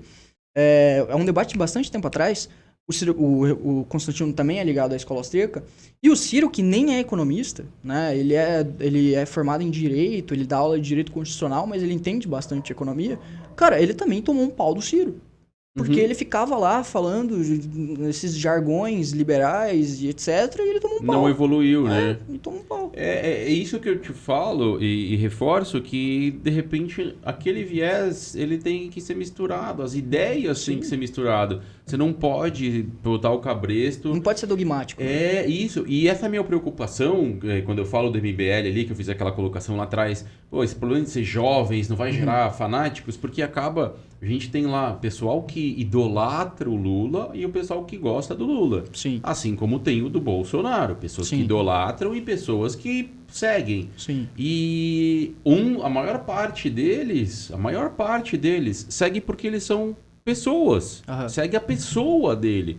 Independente do que ele faça, eu vou seguir ele. E não aconteceu isso no MBL, porque eu vejo que o Arthur, por exemplo, ele tem fãs. Sim. Né? Tem fãs mesmo. Eu dou um conselho, não é nem uma pergunta, mas eu me preocuparia com isso. Até onde que eu estou criando um gado só meu, que vai concordar comigo independente do que eu faça? Eu acho que é meio que inevitável que qualquer movimento de massa ocorra isso, sabe? Tipo, eu acho que em algum grau vai acontecer, sabe? Porque é um movimento de massa, sabe? Mas eu acho que em grau muito menor que o lulismo e o bolsonarismo. Porque se tu for ver o perfil do nosso público, é um perfil muito mais exigente, sabe? Tipo, eles estão toda hora batendo na gente, sabe? A galera que é pra estar lá apoiando a gente, às vezes vai lá e bate na gente, sabe? Então, o próprio público, sabe? Alguns porque é esse negócio de coerência e outros porque se preocupam mesmo com a gente tomar o rumo certo. Né? Entendi. Então, talvez se um dia a gente chegar numa presidência, se a gente chegar num nível grande de apoio, assim como é o bolsonarismo e o petismo hoje, eu acho que é inevitável que tenha algumas pessoas que são fanáticas. Porque, enfim, não tá nem sob nosso controle isso. Mas eu acho que em um grau muito menor do que a gente vê por aí, sabe? Porque... Tomem cuidado. Eu sou muito próximo a algumas pessoas da MBL, né? Como eu falei, eu conheço, eu transito pra lá e pra cá. Sim. E eu me preocupo. Algumas coisas ali, eu conversei com o Nelson esses dias sobre esse ponto que a gente falou, a ausência do MBL em algumas políticas públicas municipais, que eu acho bastante importante vocês fazerem parte. Eu também. A gente teve esse ano aí o plano diretor de Palhoça, o de Itajaí, de São Francisco do Sul, acho que Barra Velha. Foram 6 ou 7 planos diretores aí. Eu acho que a gente tem que estar presente como sociedade civil. Eu vou conversar aqui com a galera do Ervino, cuidadores do Ervindo ali de São Francisco do Sul, próximo a vocês, é que eles são um grupo atuante, sociedade civil organizada, se organizam da forma que dá, né? Sim. E tem suas limitações. E eu acredito, falei com o pessoal do... o Brian, com o Bruno, existe a necessidade de estar participando desses conselhos e tal. E eu acho que é importante criar. Mais importante, talvez até, do que o diálogo é a atitude. A atitude de estar lá e falar, essa política de saúde está errada. Não, tem corruptos aqui, a educação está ruim, o hospital está ruim, não sei o quê. Sai de lá, vai lá no conselho, tem reunião do conselho a cada 15 dias, o conselho da saúde, do conselho da juventude, dos menores, do apoio social ali. Sim. Tem vários comitês que funcionam, eu acho muito interessante. Até porque vocês são jovens, então a maior parte de vocês que eu conheço tem idade para ser meu filho, né? E eu vejo que vocês têm muito gás, muita boa vontade. A gente não tinha conversado antes, né? Não. É a primeira vez que a gente se vê. Você tem muito mais conteúdo do que parece ter. Eu acho que a gente pode já até fazer um compromisso para daqui a um ano a gente conversar de novo. Eu estou fazendo esse compromisso com todos, até porque... Se for depois de outubro, espero que eu já eleito. Já eleito, tomara. Tem o meu apoio aí, por enquanto, né? Vamos ver o decorrer da carruagem, né? Mas, cara, fantástico. Aproveitar para dar um recado aqui. Mariana, você me permite aqui a câmera? Muito obrigado. Pessoal, muito legal a conversa. Ainda não acabou, a gente vai seguir mais um pouquinho aqui. O Matheus Batista é uma pessoa de muito bom papo. Acho que tem muito conteúdo aí. A conversa tá legal. A gente não teve grandes problemas hoje de câmera ainda, né, Mariana? Teve um outro. Apareceu um chiadinho ali por 1 ou 2 minutos, mas a gente já resolveu. Queria lembrar vocês que o Nagunda Podcast, ele veio para falar sobre cidades, ciências e políticas públicas. Nós estamos trazendo aqui pessoas que têm boa vontade e atitude na criação de cidades mais inteligentes. Políticas públicas mais inteligentes que vão fazer com que as futuras gerações tenham uma sociedade mais saudável, mais sustentável, mais justa. Não podemos deixar as futuras gerações pagar pelos nossos erros. E essas pessoas que vêm aqui estão com propostas novas. Se você quiser apoiar o nosso canal, entre em contato ali. Nosso Instagram é Nagunda_podcast. Manda um direct ali pra gente. A gente aceita doações, pão de queijo, uma câmera, fica à vontade, estamos abertos para apoiadores e vamos chamar novas pessoas. Nosso projeto toda segunda-feira às 4 estará no ar. Espero que vocês gostem bastante desse 4º episódio com o Matheus Batista, porta-voz e coordenador do MBL Santa Catarina. Matheus, nós temos um quadro nesse programa, esse programa de nome duvidoso, propositalmente. Pois eu não faço ideia do que significa. Não fazemos também, nós temos aí grandes teorias por trás, mas é um nome que dá vários trocadilhos. Então a gente tem diversos trocadilhos aí, cada dia chega um trocadilho novo. E durante o planejamento veio a ideia com algumas pessoas de a gente fazer um quadro chamado Nagunda dos Outros é Refresco. Nagunda dos Outros é Refresco é um momento ruim, porque a gente entendeu que a internet quer sangue, quer desgraça. Então a gente acha que a gente tem que destacar esse momento ruim, porque a nossa conversa é muito boa, o diálogo é construtivo. Mas lembra aquele momento que você estava lá trabalhando nessa sua jornada aí, 17 anos assessor, e foi indo, tá, hoje vai ainda, tem uma carreira bem longa aí pela frente, muito aprendizado, e dentro desse momento teve um momento que você falou, não acredito, vou desistir de tudo. Porra, isso foi muito chocante para mim. Aquele momento que você parou e falou, não acredito que fizeram isso comigo. Ou que alguém fez, ou uma legislação, de repente, um trupicão, né? De repente não tem um responsável, mas aquele momento ruim que você falou, poxa, isso me feriu e quase que eu desisti de tudo. Você tem um momento desse hoje na sua curta carreira aí? O áudio do Arthur foi um belo baque.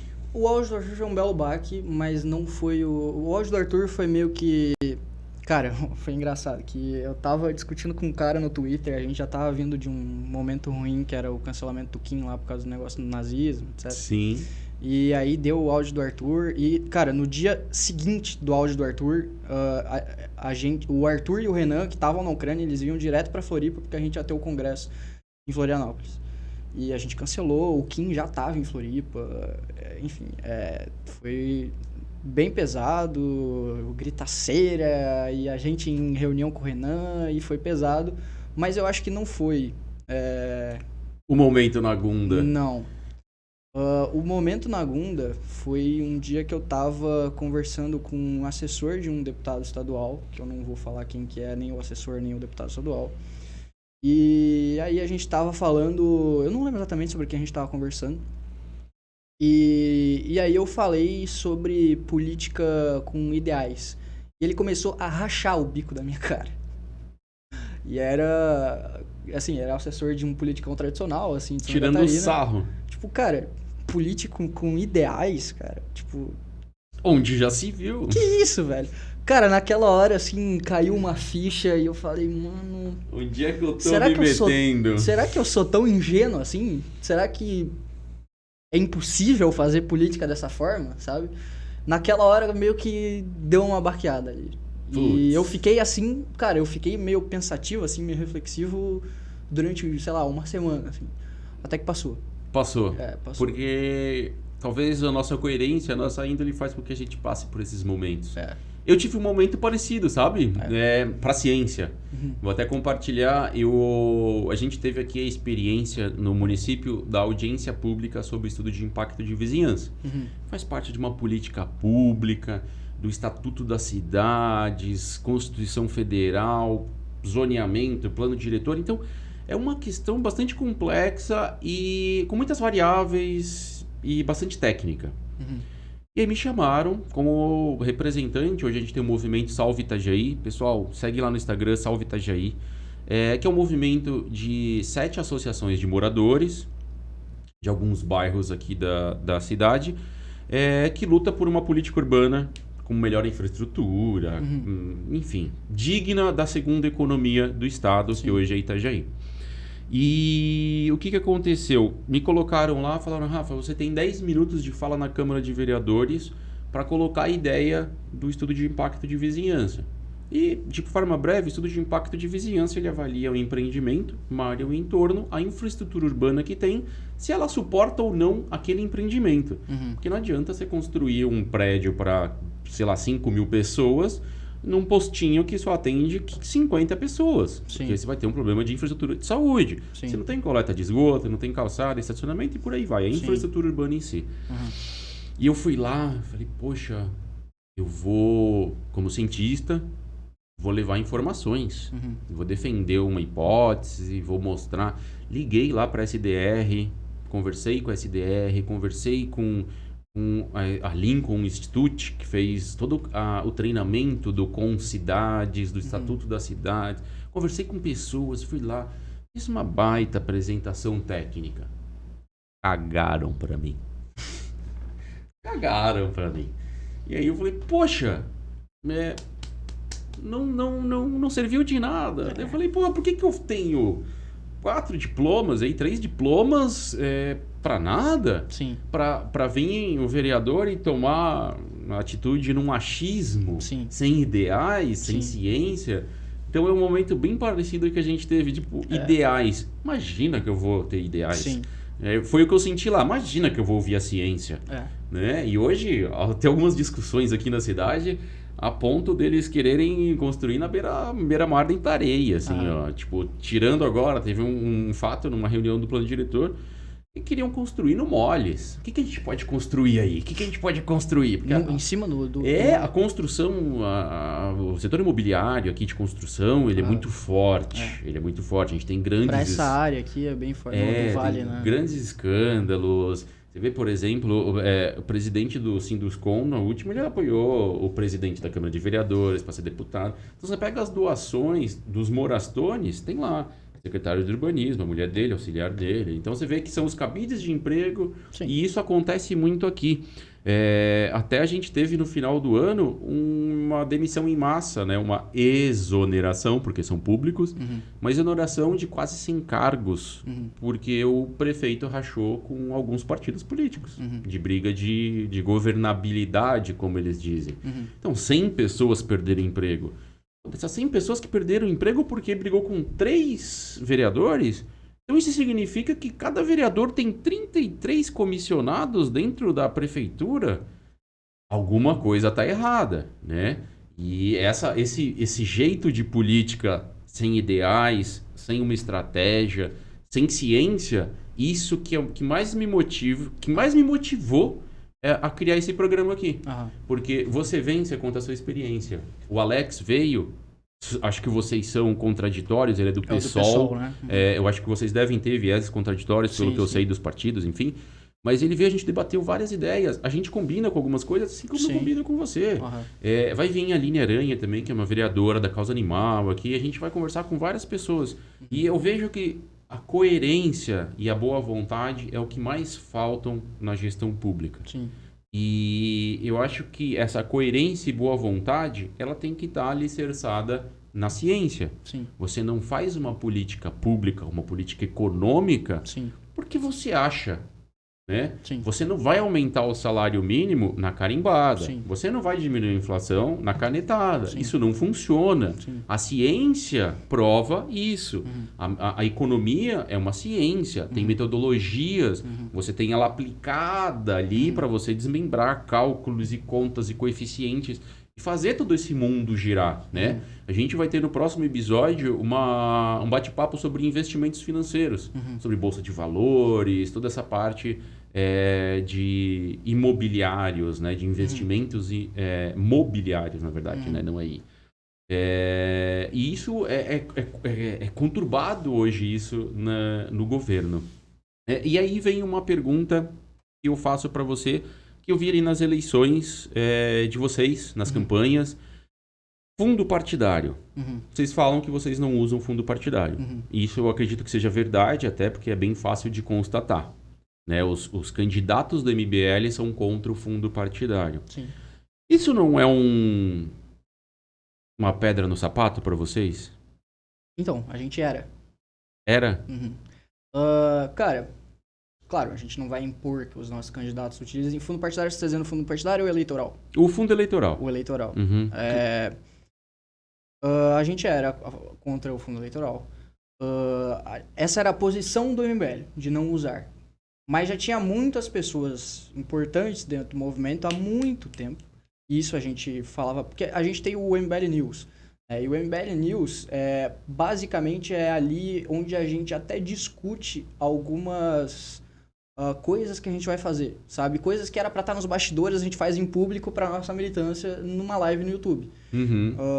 E ali a gente discute. E no MBL News a gente já discutiu várias vezes se o MBL deveria, isso há muito tempo, desde, sei lá, antes de 2020, muito antes. A gente discutia já se o MBL deveria ou não utilizar o fundão eleitoral. E a gente chegou na conclusão de que a gente, aliás, não batemos o martelo, mas muito provavelmente a gente vai. Aí tá outro problema também da direita brasileira, que é o moralismo exacerbado. Do tipo, não é que é pra você fazer coisas imorais, mas é do tipo achar que, por exemplo, você tem que... por exemplo, a gente tem... Eu vou ser bem claro, que a gente tem o nosso deputado federal de Santa Catarina do Novo, que é o Gilson Marques, que tem 4 assessores. Acho que é isso. Porque ele tem a pauta de ser extremamente econômico e eu não gasto nada, eu corto cafezinho, eu corto tudo. Só que se você for ver a produtividade dele... Não adiantou de nada. Cara, você não tem que ser econômico.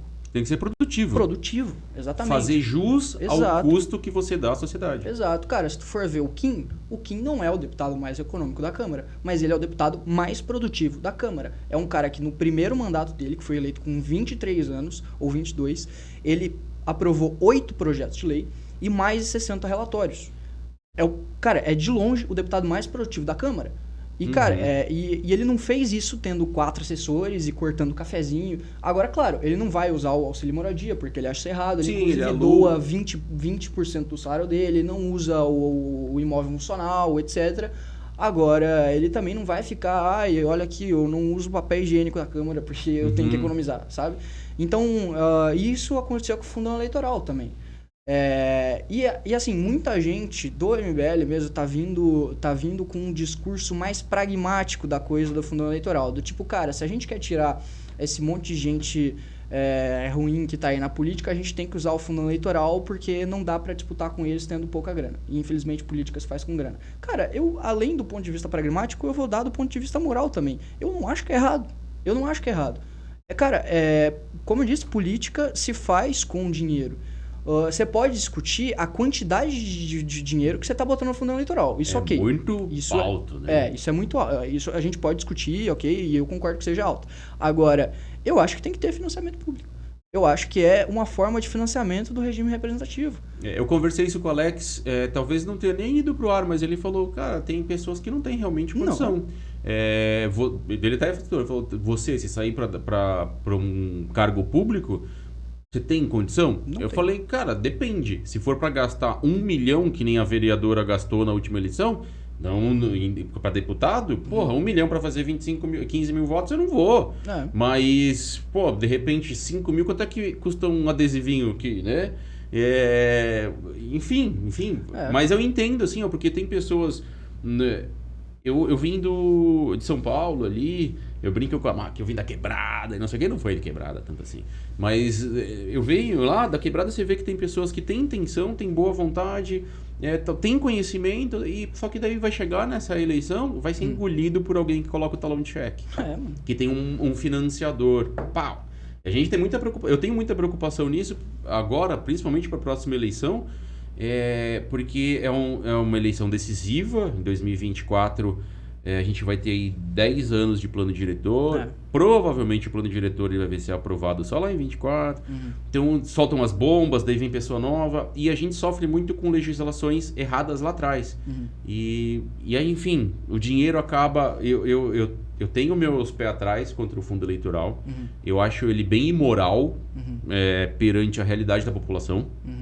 Mas, ao mesmo tempo, tem esse ponto que você destacou. Política não se faz sem dinheiro. Não. Como é que você vai fazer se você não tem dinheiro? Iniciativa privada. Pô, tudo bem, iniciativa privada provavelmente vai te apoiar. Mas é que você ficar refém da iniciativa privada, muitas vezes você vai estar representando um grupo de interesse também só. Isso que eu ia dizer. Você vai ficar depois... Vamos dizer, eu chego aqui e te financio para vereador. Tá aqui, tipo, 50 pau pra você ser vereador.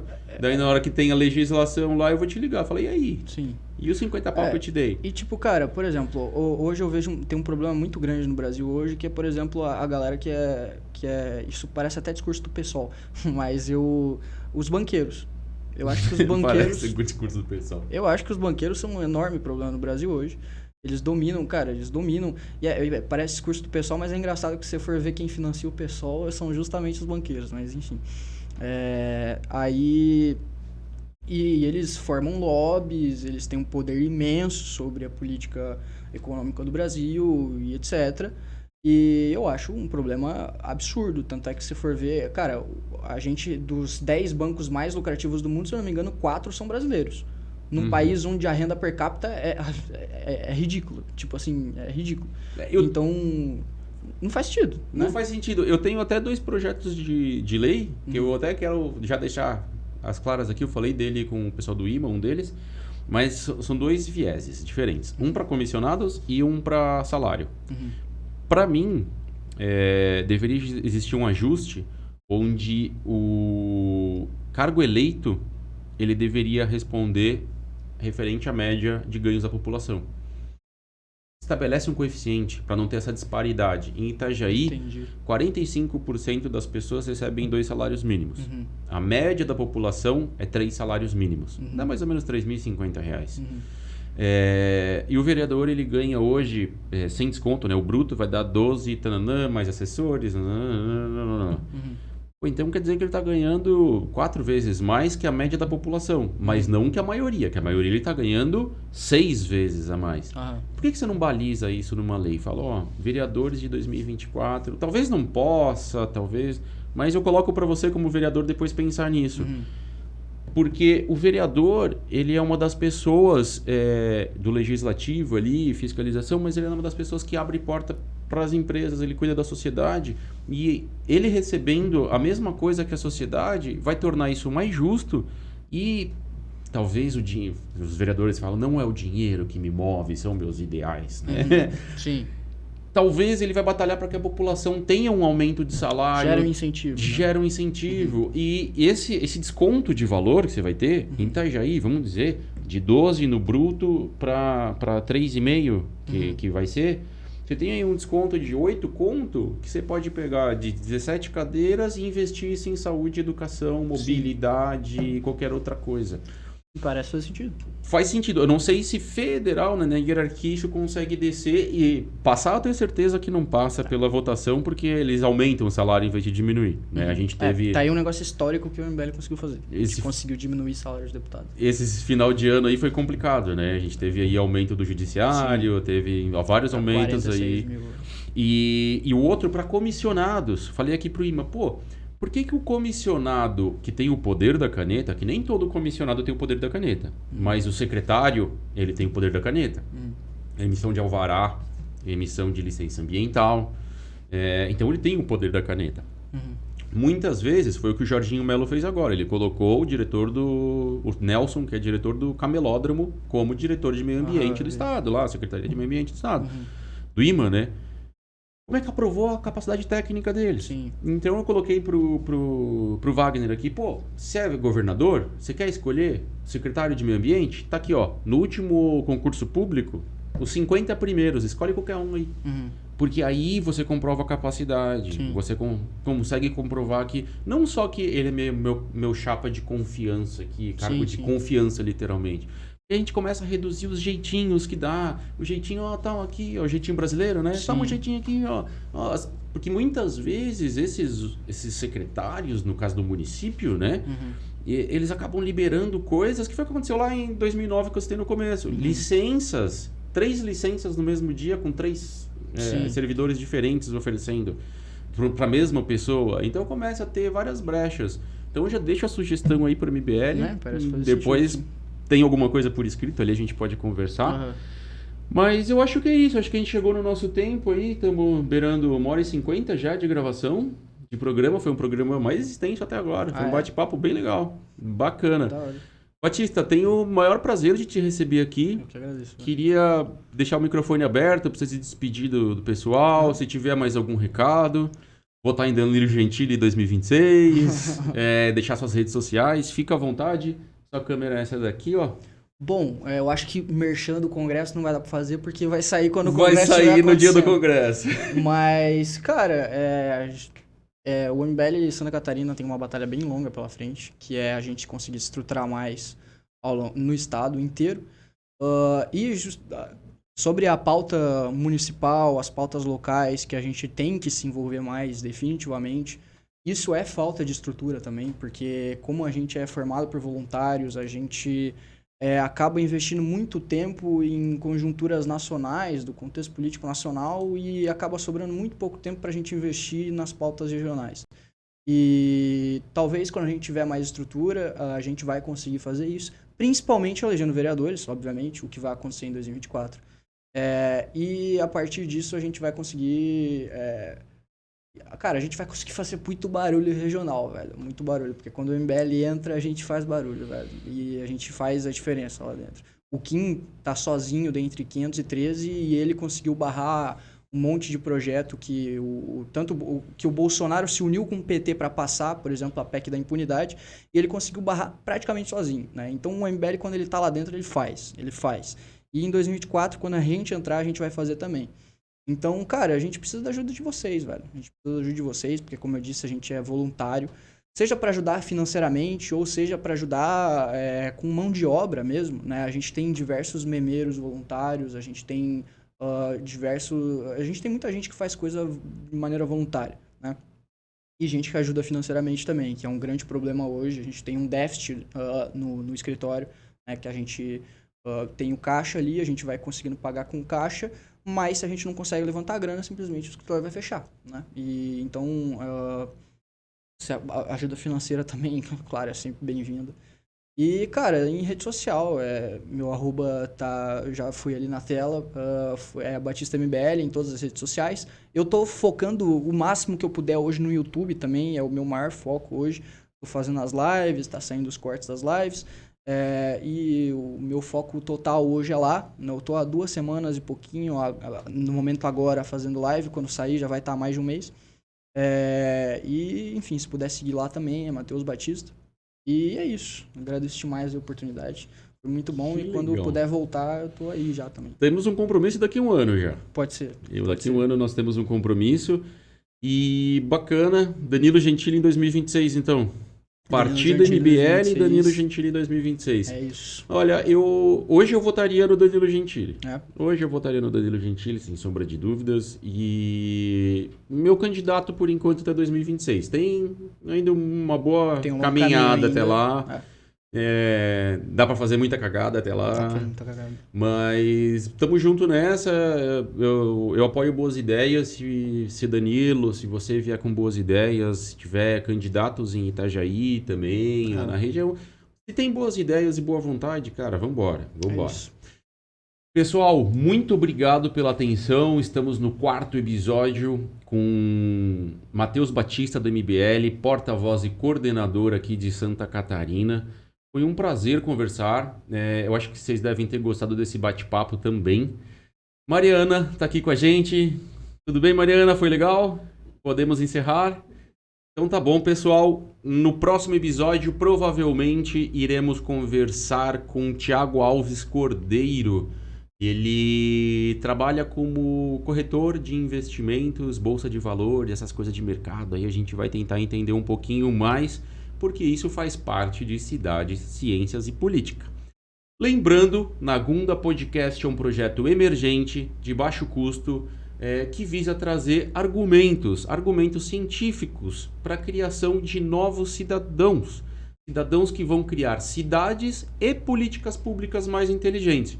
Então segue lá, Matheus Batista MBL no Instagram, Neta da Flora no Instagram e eu sou Rafael.Marmota apresentando o Nagunda Podcast. No Instagram, Nagunda _podcast, no YouTube, Spotify, Nagunda Podcast, tudo junto. Obrigado, pessoal, tenham uma ótima semana e um beijo Nagunda e até segunda.